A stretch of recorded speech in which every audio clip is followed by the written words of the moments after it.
So welcome back to my channel. So we're gonna get back to telling you what's going on with this car. As you can see, the shop's busy today.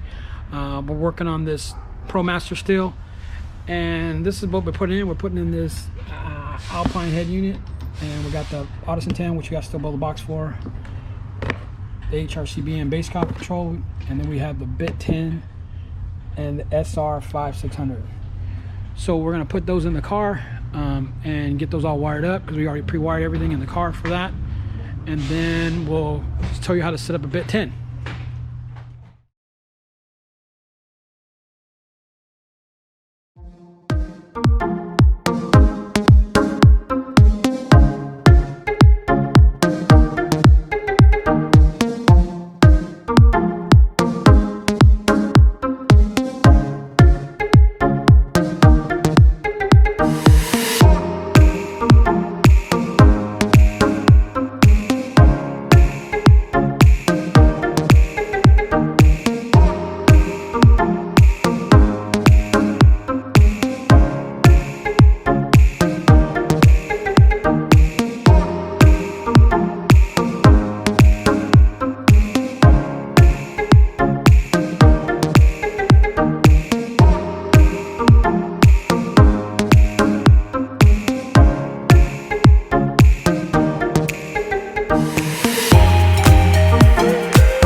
So we got everything wired up in the car, and we got the Bit 10 installed, and the Odyssey amp, and all the other software stuff. So we got the radio installed already in the head, in the spot right there, the location. We got the software running. We got the Bit 10 hooked up. So what we're gonna do is set up the Bit 10. So what we determined already is that this radio clips at 20 on high level input. Now you can either go high level or low level. I particularly like to go high level. That way it gives me a little bit more signal. But this is basically what we need to do from there on. So we want to log into the software. You're going to get this icon here that says Finalizing Bit Ten. You hit OK. Now we want to go to Configure. Now we want to go Next. And we want to turn off the phone and the aux. And go Next here.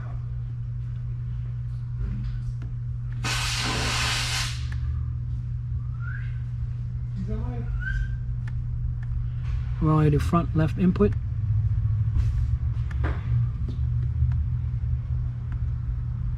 And we put the track on sine wave, which is track 1. And we want to adjust the inputs here on this unit here. We have it on 20. We need to turn our dials to accommodate the blinking lights here. It should go blink, blink, blink. Stay on. Same thing for input 1, 2.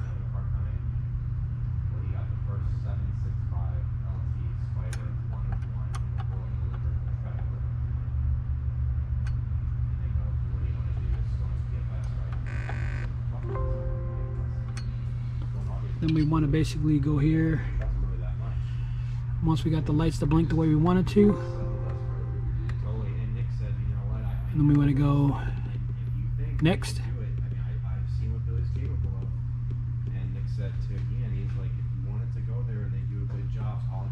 And then we want to take it here. We want to do turn this off, turn this off, turn this off here. So we got tweeter and we got mid bass and we got sub. I'm not worried about that. Then we got no crossover, so we're going to active. And then we're going to name this kind of 1 and 2. Then we go 3, 4, and 5 out.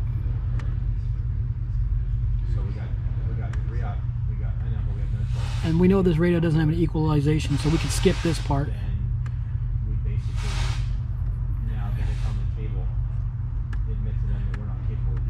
And hit OK.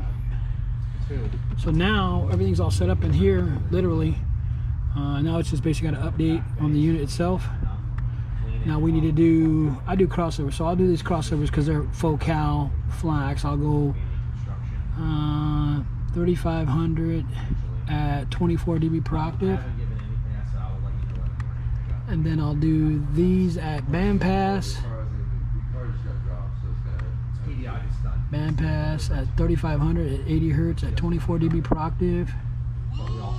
And we'll do the sub, the same thing, and then we'll do the sub output at 80 hertz. And then we're going to go to that and we'll do 12 dB per octave. Then what we'll basically do is finalize it.